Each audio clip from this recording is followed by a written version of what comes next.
मेरा खुद का हो या प्रधान जी का हो, किसी का भी हो, कोई नुकसान होगा, गंदगी नहीं रहने देंगे गांव में।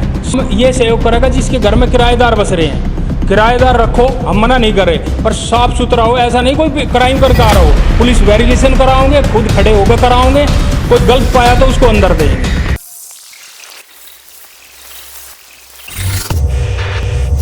जल्द ही गुरुग्राम में भी अब घुसपैठियों का खुलासा होगा और उनका भी सफाया होगा। जल्द ही उन्हें भी अब गुरुग्राम से निकाला जाएगा। कोई भी व्यक्ति जो गुरुग्राम के अंदर किसी भी बुरी नीयत या किसी भी गलत इरादे से घुसा हुआ है, वो अब सतर्क हो जाए, क्योंकि गुरुग्राम पुलिस ने उनके खिलाफ मोर्चा खोल लिया है। क्या है पूरा मामला, हम आपको बताने वाले हैं इस वीडियो के दौरान।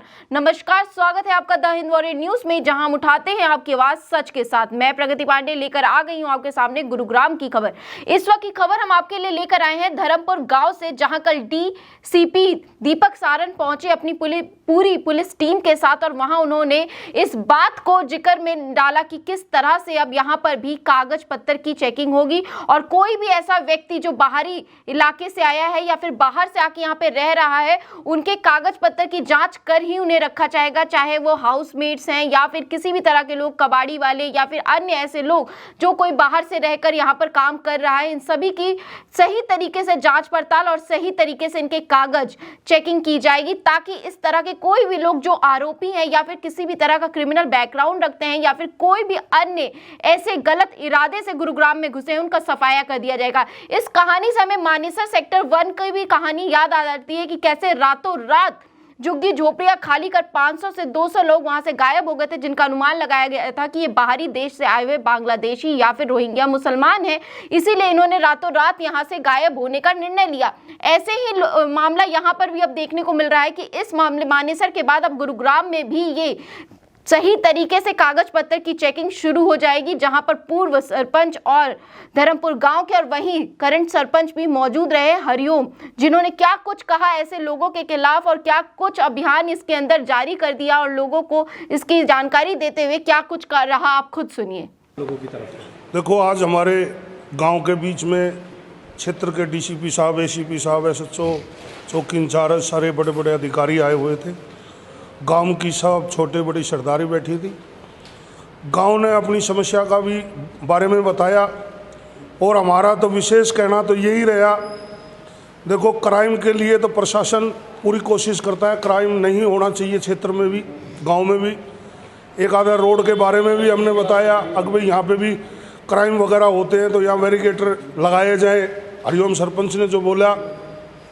और गाँव की तरफ से गांव ने एक बात रखी, आज की पोजीशन ये है, जो 6 महीने के अंदर अंदर, 1 साल के अंदर अंदर की कहानी है, हमारे गांव में बाहर का आदमी, लेडीज़ और जेंट्स इतने आकर रह रहे हैं जितने कि हमारे गांव के भी आदमी नहीं है मौके पे प्रेजेंट। तो उनसे हम जानते नहीं, उनको पहचानते नहीं, ना उनका ये पता है कौन है, उनकी भाषा अलग है, और पूरे देश में क्राइम का माहौल बना हुआ है, हिंदू मुस्लिम का भी माहौल बना हुआ है, तो कुछ भी कांड हो सकता है गांव के साथ। मैं तो करीब 1 महीना से इस बात को अपने समाज में उठाते हुए कोशिश कर रहा था। आज सौभाग्य ये है कि बड़े बड़े अधिकारी गांव में आए, उन्होंने हमारी बात को सुना और आश्वासन दिया है। अब 2 दिन के अंदर अपने गाँव के अंदर जो गाँव ने कहा उस कार्रवाई पर पूरी कार्रवाई होने की उम्मीद जताई है, और डीसीपी साहब ने खुद कहा है, अगर किसी कारण कार्य नहीं होता है, कार्रवाई नहीं होती है, सुनवाई नहीं होती है, तो मेरे को तत्काल मेरे तक मैसेज करो, फिर बाकी का मैं जानता हूँ, मेरा डिपार्टमेंट जानता है। के पे पूरा प्रशासन था, डीसीपी, एसीपी, SHO और पूरा प्रशासन, और समस्त मेरे गांव के सरपंच, सभी साथी और एक्स सरपंच राजेंद्र जी, मनोज जी, और पूरे गांव के जो भी है, तो सभी आए हैं, और सब ने ही एक ही बात कही है, भाई गांव को साफ सुथरा रखेंगे, या कि इसमें किसी का भी नुकसान हो, या मेरा खुद का हो या प्रधान जी का हो, किसी का भी हो, कोई नुकसान होगा, गंदगी नहीं रहने देंगे गांव में, साफ सुथरा आदमी रहेगा। या इसके लिए हमने घर घर जाके कुछ भी कहना पड़े, पर पूरे गांव ने आज सहयोग दिया है, अब भाई इसके खिलाफ कार्रवाई करी जाए। गांव ये सहयोग करेगा जिसके घर में किराएदार बस रहे हैं, किराएदार रखो, हम मना नहीं कर रहे, पर साफ सुथरा हो। ऐसा नहीं कोई क्राइम करके आ रहा हो, पुलिस वेरिफिकेशन कराओगे, खुद खड़े होकर कराओगे, कोई गलत पाया तो उसको अंदर देंगे। तो इतनी जुबानी टीम SHO और अपने इंचार्ज साहब और एसीपी साहब तो अपने पास ही रहते हैं, पर रात को 1 बजे भी फोन करा तो कार्रवाई होती है। इतनी सफाई करके इतना बढ़िया, कोई भी 1 बजे भी फोन करे 1 बजे भी फोन उठाता है। इसके लिए मैं बहुत बहुत धन्यवाद करना चाहता हूँ। ऐसा स्टाफ हर जगह हो। तो ये थी इस वक्त की खबर जो हम आपके लिए गुरुग्राम से लेकर आए थे, और गुरुग्राम की तमाम खबरों के लिए हमारे चैनल के साथ जुड़े रहिए। आप देख रहे हैं द हिंदू न्यूज। धन्यवाद।